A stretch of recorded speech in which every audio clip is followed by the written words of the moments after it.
Today we are talking about something that is constantly hiding in our purses.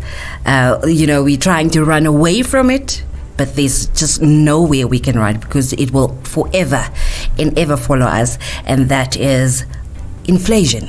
That's what we will be talking about right here on EconoChat. Let's talk business with Mr. Daniel Steinman. A warm welcome to everyone tuned in right now, and of course also a warm welcome to Mr. Daniel Steinman himself right here in studio with us.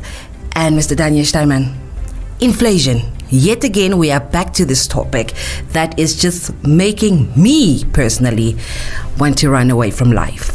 Also, it seems like we just cannot escape it. Yes.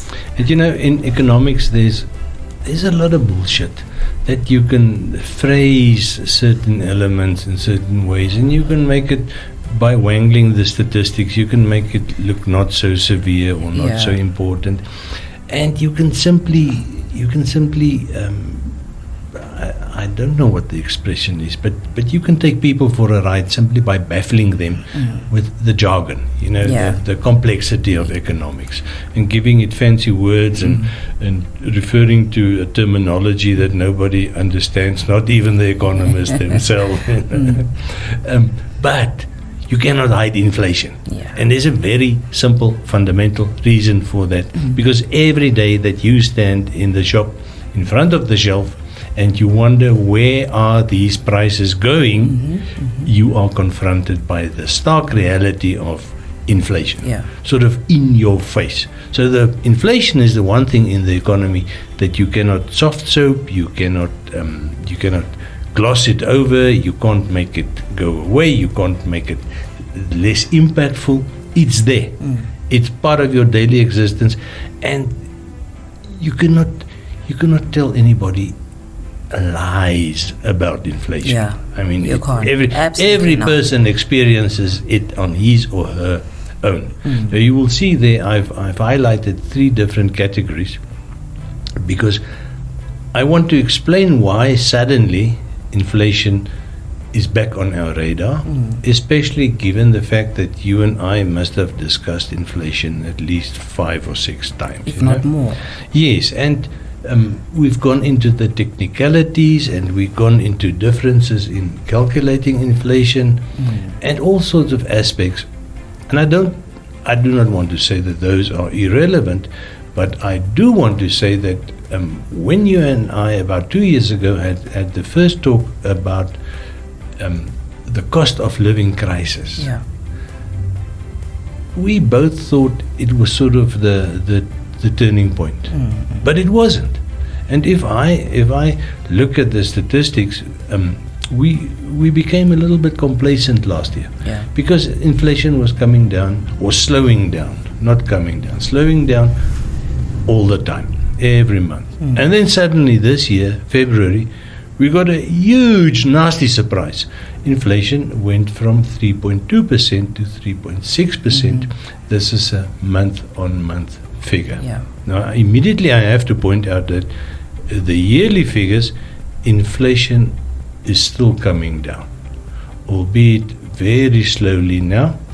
The average inflation for 2024 was 4.2%, and it looks like the average or the forecast average inflation for 2025, the analysts are talking about 3.9%. So you can see it's what we call a mere 3 percentage points. I almost want to make the statement, although I can't fully defend it, that I think we have stabilized in terms of inflation growth, the rate at which it accelerates. But we haven't stabilized in terms of inflation or price increases itself. Yes. So if we were expecting earlier or late last year, the central bank forecast for this year, 2025, was still an average of 3.6%. But to come down from 4.2% to 3.6 instead of 3.9, you have to see it in the monthly figures. Now, remember, when we talk averages, we're talking annual figures. So comparisons between this year, January, and last year, January. That's your typical inflation, what we call headline inflation, what you see printed in newspapers and broadcast on radio stations that don't know what inflation is.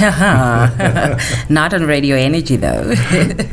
Well, the thing is, a full year of improving inflation is made up of 12 months of incrementally, slowly reducing inflation. Yeah.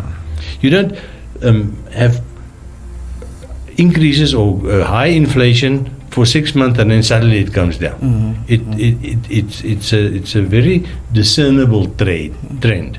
And if you look at the month-on-month comparisons, you have to see that small movement, that coming down. That's why I said earlier we became complacent, because that's what happened last year. Until February this year. Boom. Nasty surprise. The snake has reared its head again. So when we come back, I want to look into the three categories that created that rise. Okay. And do we need to be concerned, or will it sort of subsidize again during the rest of the year? Okay, let's do that after this short break.